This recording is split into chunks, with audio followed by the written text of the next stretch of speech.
नमस्कार दोस्तों, मैं आपका अपने channel study GK to success में स्वागत करता हूं। मैं इस वीडियो में आपके लिए इंडियन रिवर से इंपॉर्टेंट रिवर क्वेश्चंस लेकर आया हूं जो आपके लिए हर एग्जाम के लिए बहुत इंपॉर्टेंट रहेंगे। ये एक पार्ट में नहीं कवर होगा, इसको 2-3 पार्ट बनाने पड़ेंगे। अगर आप इस चैनल में पहली बार आए हैं तो आपसे अनुरोध है कि आप सब्सक्राइब जरूर कर लें, जिससे कि आपको आने वाली इंपॉर्टेंट वीडियो की इंफॉर्मेशन आसानी से मिल जाए। मैं बात करता हूं इस वीडियो में मैं आपको क्या बताने वाला हूं, ये मैं पार्टीशन कर देता हूं। ये मैंने पार्टीशन कर दिया है। इसके ऊपर जो रिवर बह रही है ना, उनके सारे क्वेश्चंस मैं आपको इस वीडियो में करा दूंगा। मतलब एक भी क्वेश्चन आपका पेपर में नहीं छूटने वाला है। इसके लिए आपको पूरी वीडियो देखनी पड़ेगी। ज्यादा बड़ी नहीं होगी, छोटी है, देख लीजिए।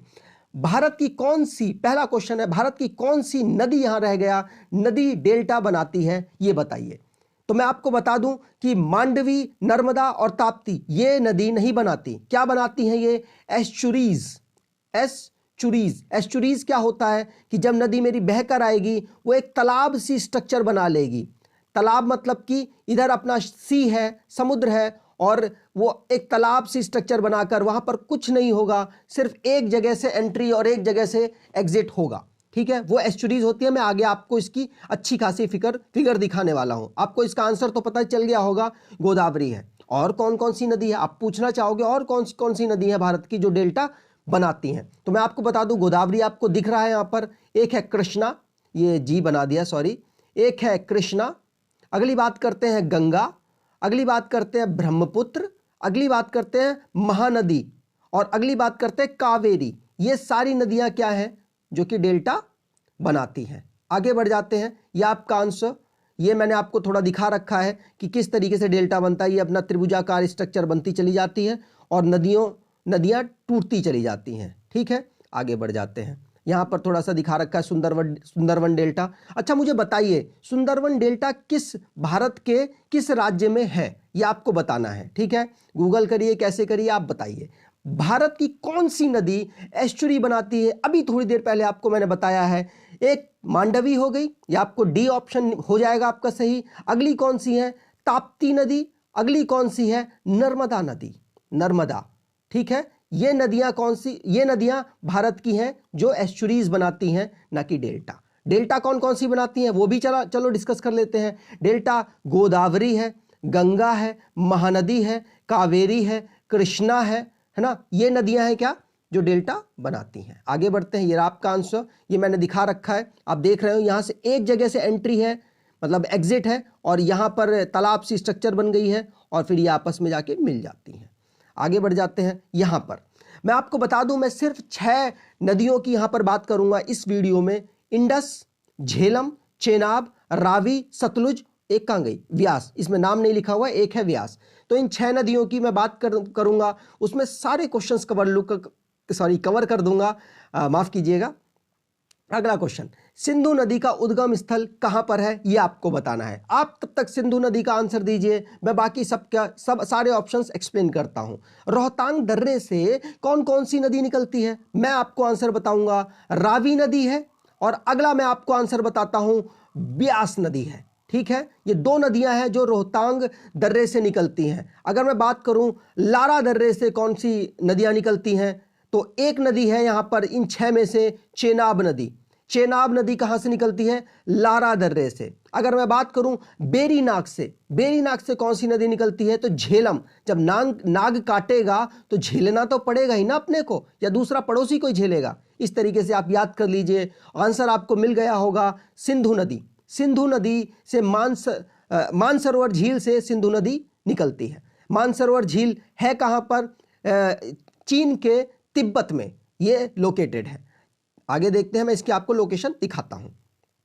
ये देखिए, यहां से निकल रही है ये। अगर मैं दिखाना चाहूं, यहां से निकलती हुई पहले चाइना में बहती है, उसके बाद फिर इंडिया में बहती है, फिर पाकिस्तान में बहती है, और यहां से यहां चली जाती है। मतलब बहुत लंबी नदी है। आगे बात करते हैं। ये देखिए, अगला क्वेश्चन है, सतलुज नदी कहां से निकलती है, आप बताइए। मैं चारों ऑप्शन एक्सप्लेन करने की कोशिश करता हूं। लारा दर्रे से कौन सी नदी निकलती है, तो आपको यह बताना है। मैंने अभी थोड़ी देर पहले आपको बताया है कि लारा दर्रे से कौन सी निकलती है, हमारी चेनाब नदी।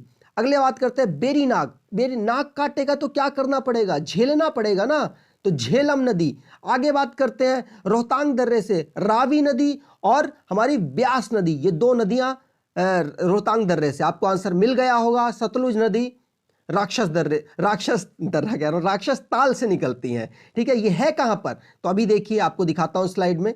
ये रहा हमारा मैप में क्या है, ये सतलुज नदी निकल रही है, दिखा आपको दिखा नदी। ये कहां से, चाइना से निकलती है, कहां से, राक्षस ताल से निकलती है, और फिर हिमाचल प्रदेश में एंट्री करती है इंडिया में, फिर पंजाब में जाती है, फिर पाकिस्तान में, और फिर उसके बाद सिंधु नदी के साथ मिल जाती है और अरब सागर में गिर जाती है। ठीक है, आपको समझ आ रहा है, सारी रिवर आपको समझाऊंगा इसी तरीके से। ब्यास नदी का उद्गम स्थल कहां पर है, कितनी बार मैंने बता दिया। अब तो मुझे लगता है कि यहाँ पे जितने भूत भी होंगे उनको भी याद हो गया होगा, है ना, रात में पढ़ा रहा हूं ना क्योंकि। अगला बात करते हैं रोहतांग दर्रा। रोहतांग दर्रे से हमारी ब्यास नदी निकलती है। एक और नदी है जो रोहतांग दर्रे से निकलती है, कौन सी, रावी नदी। राक्षस ताल से क्या निकलता है, सतलुज नदी। मानसरोवर झील से कौन सी निकलती है, सिंधु नदी। अगर बात करें बेरीनाग से, झेलम नदी। ठीक है, आगे बढ़ते हैं। ये देखिए, ये आपको मैं दिखाने की कोशिश करता हूं। ये व्यास नदी है, कहां से निकल रही है, हिमाचल प्रदेश से निकल रही है, रोहतांग दर्रे से। फिर इसके बाद सतलुज नदी में, इंडिया में ही पंजाब में सतलुज नदी में मिल जाती है और अपना आगे बहती चली जाती है। तो मैं आपको बता दूं, इन 6 नदियों में से सिर्फ एक ही नदी है जो इंडिया में बहती है, कौन सी, व्यास। बाकी सबकी मैं बताता हूं आगे। ठीक है, आगे बात करते हैं सिंधु नदी की कुल लंबाई कितनी है, मतलब कितनी बड़ी है, तो उसकी कुछ लंबाई भी तो होगी। डायरेक्टली आंसर याद करो, 2880 किलोमीटर। ये आपका आंसर आपको दिखा दूं, ये देखिए। अब मैं यहां पर आपको एक और चीज दिखाना चाहता हूं, सीक्वेंस याद करते हैं, ऊपर से नीचे तक जितनी भी रिवर हमारी बह रही है उनका सीक्वेंस देखिए। ऊपर कौन है, सिंधु, उसके बाद झेलम, उसके बाद चेनाब, उसके बाद रावी, उसके बाद व्यास, ये व्यास ऊपर है, उसके बाद सतलुज।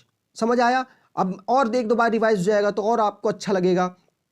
अगला क्वेश्चन, इनमें से कौन सी नदी सिर्फ भारत में बहती है, कि अभी थोड़ी देर पहले बताया है ना, व्यास नदी। व्यास नदी कहां, हिमाचल प्रदेश रोहतांग से निकल के पंजाब में आकर सतलुज से मिल जाती है। आगे बात करते हैं, हाँ फिर हम रिवाइज करें क्या, चलो रिवाइज करते हैं। ऊपर से नीचे तक सारी रिवर लगाते हैं, छोटे में लिखेंगे सिंधु, उसके बाद बात करते हैं हमारी झेलम, उसके बाद बात करते हैं चेनाब, उसके बाद बात करते हैं रावी, उसके बाद बात करते हैं व्यास, ये व्हील चलो लिख दिया, उसके बाद बात करते हैं सतलुज। ठीक है, सीक्वेंस याद रखिए, सीक्वेंस याद रखेंगे तो बहुत सारे क्वेश्चन आपके होंगे। अगली बात करते हैं, अगला क्वेश्चन, कौन सी नदी भारत पाकिस्तान सीमा का निर्माण करती है। अब ये तो बहुत अटपटा क्वेश्चन है, आइए, झेलम है इसका आंसर, मैं आपको दिखाता हूं। ना ये कर रही, ना हमारी चेनाब कर रही, ना रवि कर रही, ना रावी, और ना व्यास कर रही, और ना सतलुज कर रही। एक नदी है जो कि कुछ इस तरीके से आ रही है, वो कौन सी, हमारी झेलम नदी। झेलम नदी भारत और पाकिस्तान के बीच में 170 किलोमीटर का हमारा बॉर्डर बनाती है। तो आपको यही याद रखना है कि झेलम नदी कौन सी है जो बॉर्डर बनाती है भारत पाकिस्तान के बीच में। और मैं आपको बता दूं, दो नदियां, इन 6 नदियों में 2 नदियां हैं जो चाइना, इंडिया, पाकिस्तान तीनों में जा रही हैं, कौन सी, सतलुज और सिंधु। और बाकी 3 नदियां हैं हमारी जो इंडिया और पाकिस्तान में जाती हैं, और एक नदी है जो हमारी इंडिया में रह जाती हैं। आगे बात कर लेते हैं सिंधु जल समझौता। अब भैया देखो, इतनी 6 नदियां हैं, मैं यहां पर आपको दिखाने की कोशिश करता हूं।